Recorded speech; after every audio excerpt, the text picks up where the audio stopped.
Hello, friends. So we have ended with one more green week as far as the price behavior of all three major indices on the Wall Street. And instead of who is saying what, the market closed in green, and that's the most important thing. Also, the VIX has fallen a bit. If you are looking at the VIX for the last couple of weeks, so the VIX has been falling down bit by bit, which is also a good sign. Now, let us see how this green close in all the three major indices reflected into as far as the price pattern is concerned. That's the most important thing to understand over here. So, let's start analyzing the chart one after the another. So, as always, let's start analyzing the price chart of Dow Jones, which is looking range bound, no doubt about it. So this is the price chart of Dow Jones, and Dow Jones is indeed looking range bound, where we have a very specific range to be looked at moving forward. And when you are looking at Dow Jones, you have these three or four levels representing the current range in between which Dow Jones has been trading. So unless we have either a breakout or a breakdown, you cannot technically say where this particular index is moving. Basically, a range bound price performance is clearly visible unless Dow Jones surpass and sustain above 48,143 and 48,457 or 460. Right now, the condition is such that Dow Jones may go for a little bit of correction from the current price position, and the next big or immediate support which we have will probably be at 46,493. So this is going to be your next big support, below which you will find some more correction to be looked at. So this is the overall range where we have 45,800 and 45,748, and we also have 45,440 to be looked at. So this is how and what we are going to look at as far as the current price structure is concerned. So please understand the fact that overall it's a range bound but slightly negative, okay, because Dow Jones is hitting the upper end of the range, and from there it started, or it is at least indicating a correction, but it is still a range bound. You cannot call this as a downtrend. That's the most important thing. Now let's discuss about Nasdaq, and I think similar kind of price pattern. So after if Nasdaq is also showing you the same kind of indication, then maybe you will see a minor correction in the upcoming week, because S&P 500 will not be any different when both these indices are indicating a range bound price performance with slightly a negative trend. So this is what we have here as far as Nasdaq is concerned, and Nasdaq is now facing resistance at, yeah, we are 23,700 to 703, and we have another resistance at 24,043. So unless we have a major breakout at or above these two levels, we cannot go any further. Meanwhile, we have our next immediate support at 23,121, and if it falls further, if Nasdaq falls further, then we have 22,600, we have 22,455, and we also have 22,200 to be looked at. So things are looking quite dicey, but in the near term, I mean, don't try to call this as something big which is about to happen. And this is the price chart of S&P 500, and which is looking exactly similar. So a range bound price performance with a negative price indication for the upcoming week. So Now it is clearly visible that you have to wait and watch and let the market react first. You cannot simply jump in thinking that it will be a good start, because the price is not showing the same as far as Friday's close is concerned.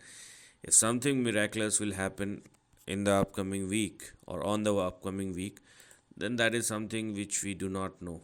So technically, wait for the breakout to happen. Here for S&P 500, we have our big target or big resistance at 6,900 and 6,926. On the downside, we have 6,767 and 6,750 as far as our next two immediate support, below which S&P 500 may even swing towards 6,656 and 6,629. So, I mean, a range bound price performance, and I'm repeating this again and again because people don't want to listen. Anyways, so be ready for a near term correction if this is the trend which is clearly visible across all the three major indices. Now let's talk about the dollar index. Let us see. So I think it's been a good correction that has just started, and it's obviously a good sign for the equity market.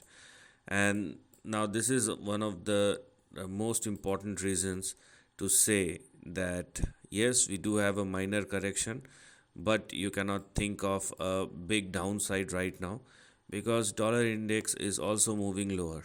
So if dollar index is moving lower, it's obviously a good sign for the equity market.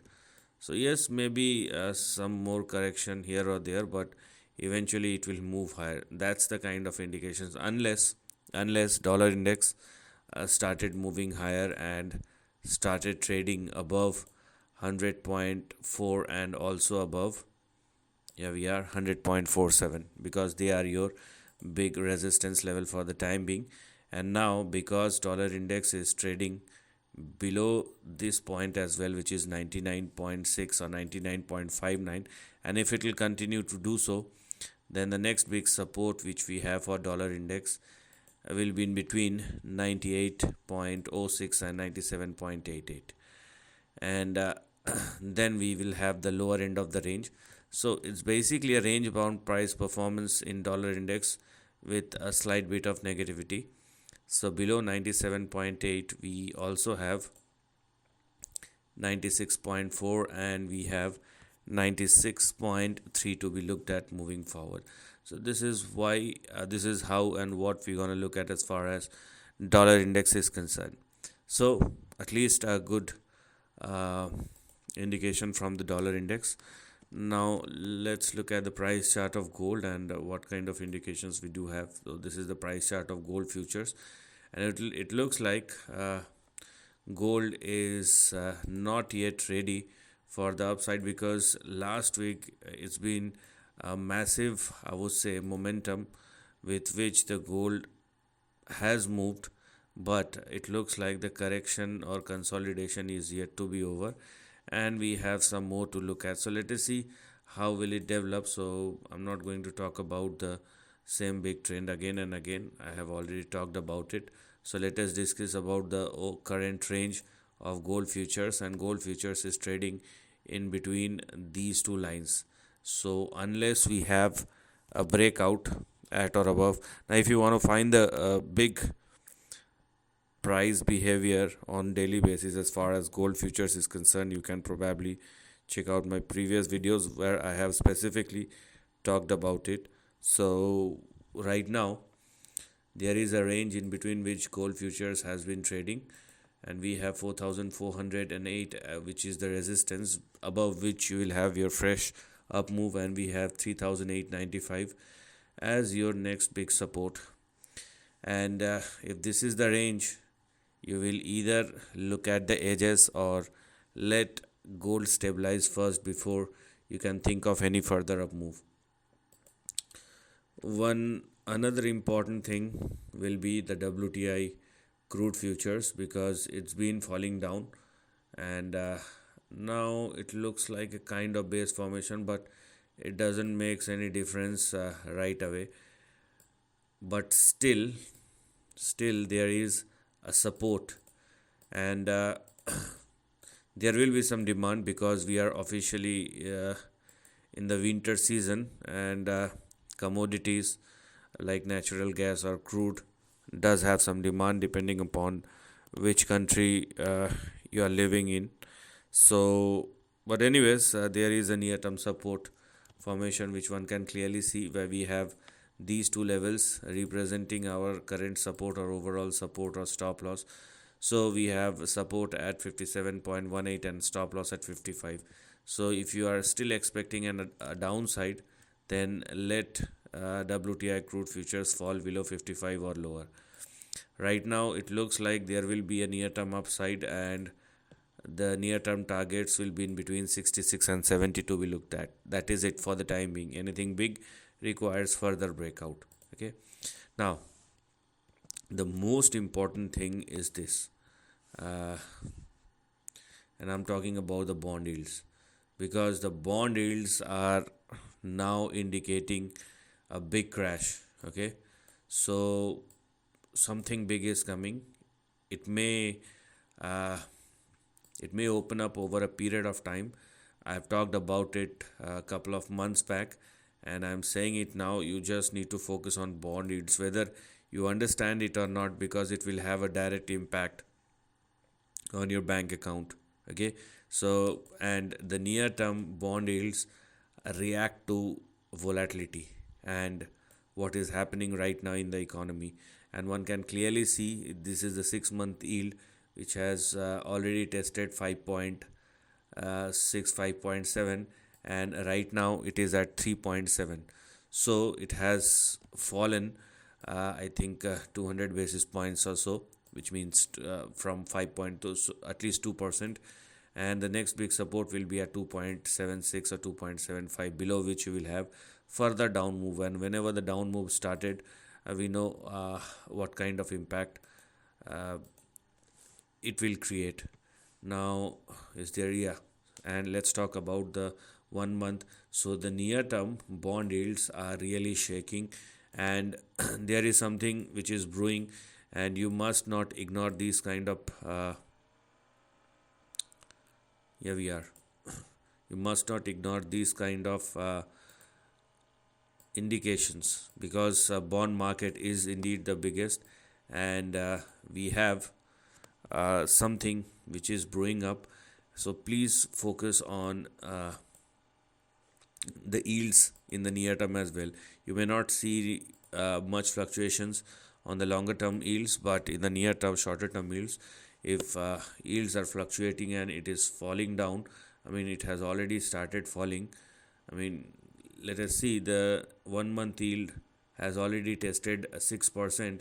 Now it is at 3.7%. So 2.5% is gone from the upside, and you have to be very, very careful about it. So something is brewing up, which means a big slide in the interest rate is just a moment of time. I mean, you can say that economy is looking good or this or that, but bond market and the yields and the charts are not going to lie instead of what's floating across. So there are two most important points to look at. I mean, first, for the short term, if you're looking at the current very immediate price chart for the upcoming week, as far as equity market is concerned, you may see a near term correction in all the three major indices. But the second, which is the most important one and which is directly related to stock market as well as the economy, and that is the bond yield and the near term bond yield, and they are indicating something which you must not ignore. So this is the end of the video. Thanks for watching.